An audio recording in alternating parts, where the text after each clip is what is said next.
Good afternoon, Your Excellencies, distinguished members of the media, fellow election observers, friends, ladies and gentlemen. Thank you very much for attending our press conference on the European Union Election Observation Mission preliminary assessment of the presidential and National Assembly elections. It is preliminary, of course, because important parts of the process are ongoing, including collation for the moment.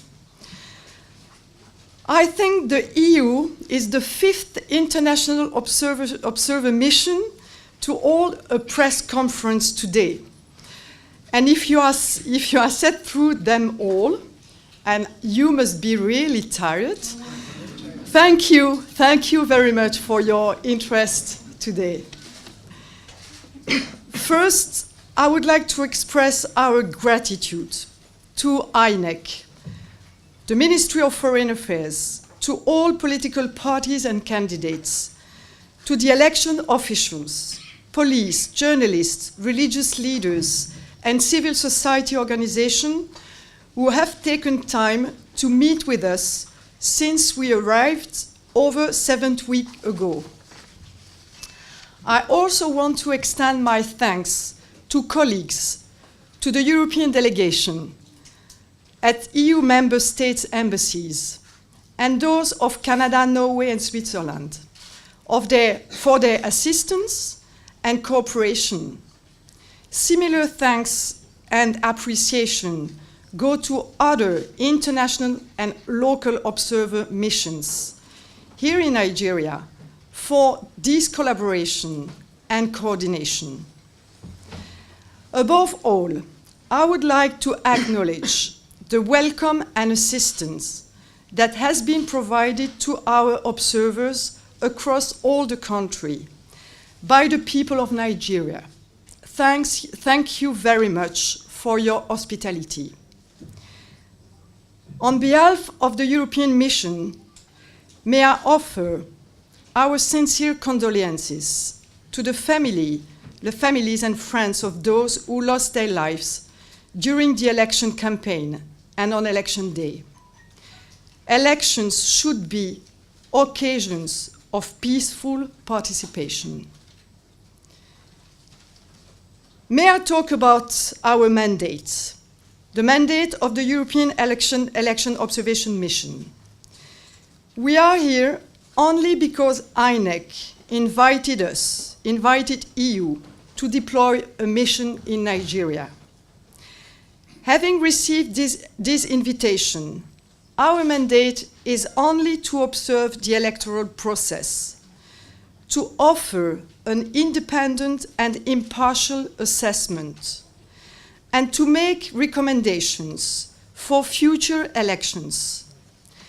The mission is independent in its finding and conclusion from the EU delegation, from the EU member states, and EU institutions. We are here to serve the people of Nigeria, not to the politic of the day.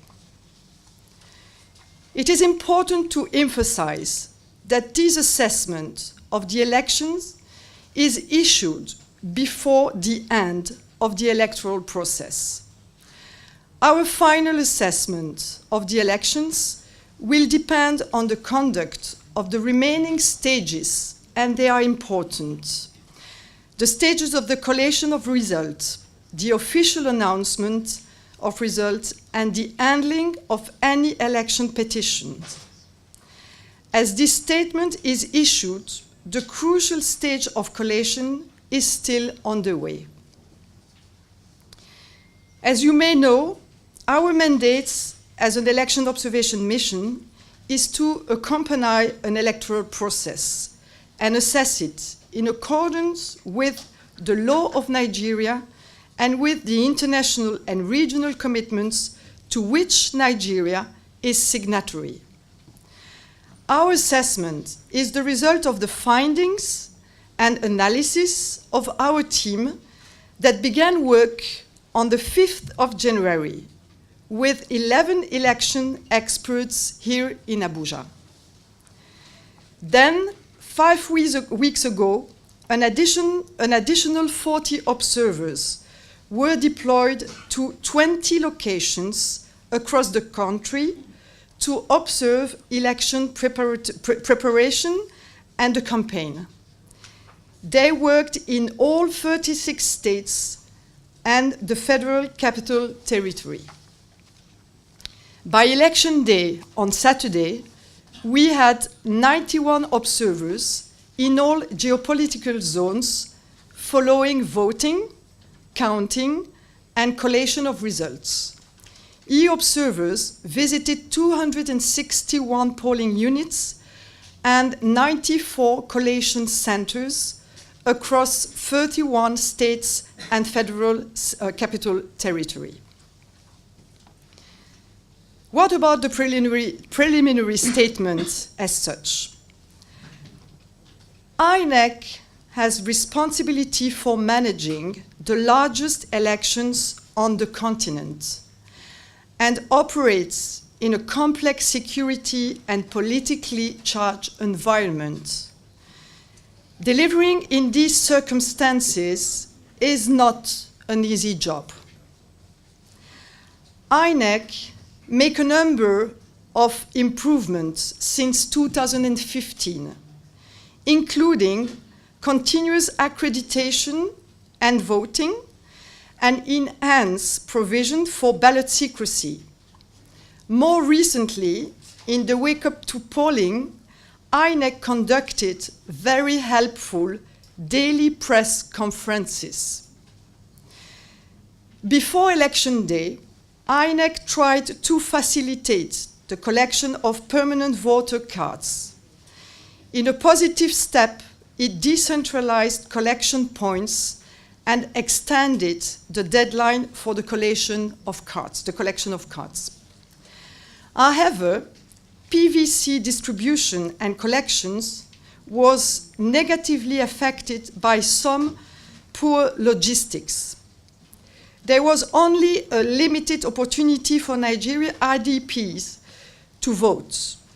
While arranging for IDPs to vote is difficult, INEC's guidelines were produced late, and unfortunately IDPs reported insufficient opportunity to register and to collect their PVC. The last-minute postponement of the elections and the logistical shortcoming seen on Saturday show serious difficulty with INEC operations. On election day, the majority of polling units opened extremely late, leaving voters waiting for hours, uncertain of when voting would begin. The delay due to a lack of materials was compounded by an absence of public information from INEC about what was happening and whether the closing time would be extended.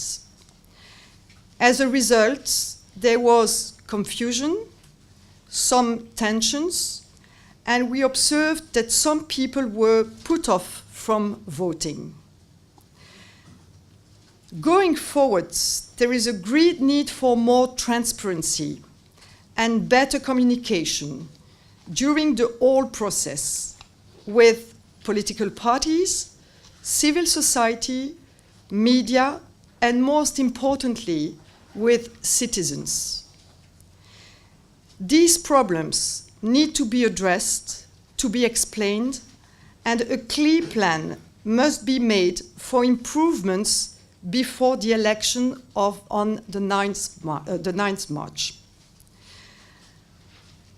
Our preliminary assessment of the elections, as you know, looks at all aspects of the electoral process, from voter registration to candidate nomination and electoral dispute resolution. There is insufficient time to go through all these areas now. So if I may just highlight some of them, but more detail can be found in our preliminary statement, which is will be available afterwards. On the legal framework for elections, there have been positive changes to the Constitution since the last election.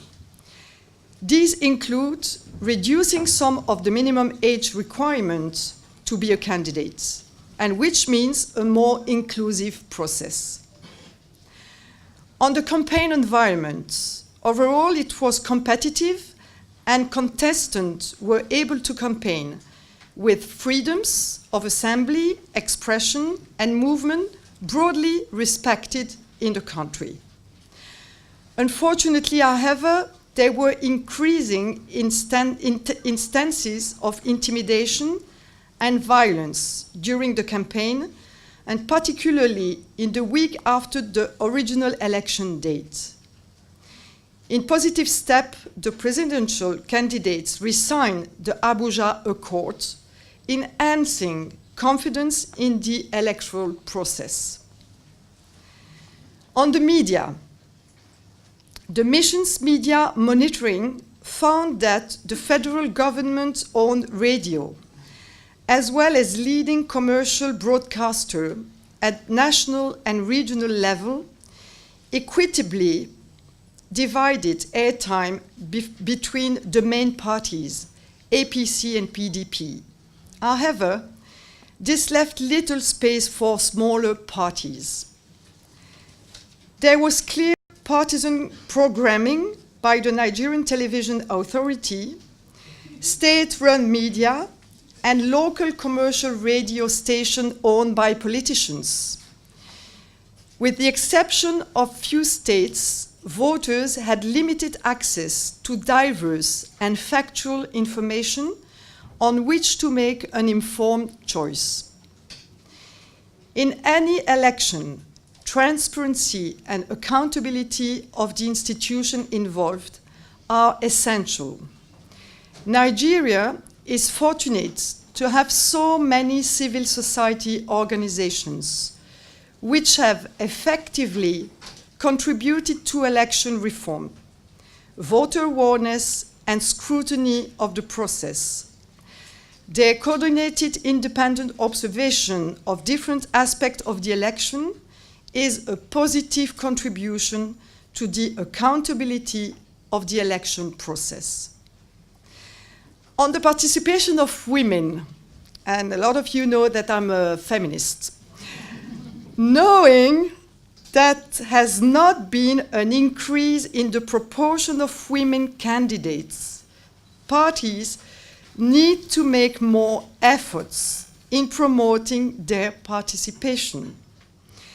As a woman in politics myself, I want to encourage women to take part.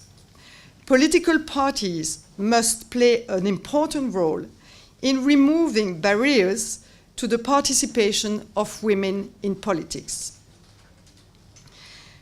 As I have already mentioned, on Saturday, EU observers visited 261 polling units and 94 collation centers across 31 states and federal capital territory. Important polling procedures were not always followed, and in 14%, some essential materials were missing. Party agents were present. In most of the polling units, agents received copies of the result forms. However, there were some problems in filing out results forms, and half of the time they were not displayed, and this provoked weakened transparency. In conclusion, if I may come to this conclusion now, our headline is this one. Serious operational shortcoming put undue burden on voters, but civil society played a positive role in enhancing accountability and transparency of the electoral process. Ladies and gentlemen, EU observation missions have no interest in the result of the election. We have no interest in seeing this or that candidate or party win. That is up to the citizen, that is up to the Nigerian, to the voters of Nigeria. We, as European Union Observation Mission, are interested in the electoral process alone. Nothing more, nothing less. In the coming weeks, we encourage INEC to work with full transparency.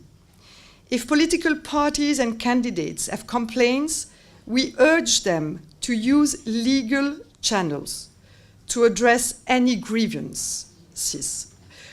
We encourage a calm response to any problems arising. Our long-term observers will remain in Nigeria, and also the core team, until the second half of March. They will continue to observe the collation of results, the election petition process, and of course the campaign and election preparation for the governorship and State House of Assembly election on 9th March. The EU Observation Mission will produce a second preliminary statement after these elections. A final report on the elections with a comprehensive conclusion and recommendations for reform will be produced several months later. I would like to finish by paying tribute to the hard work and professionalism of polling unit staff who worked in often difficult conditions on election day, and to the people of Nigeria for showing their commitment to the democratic process at polling units across the country. Thank you very much.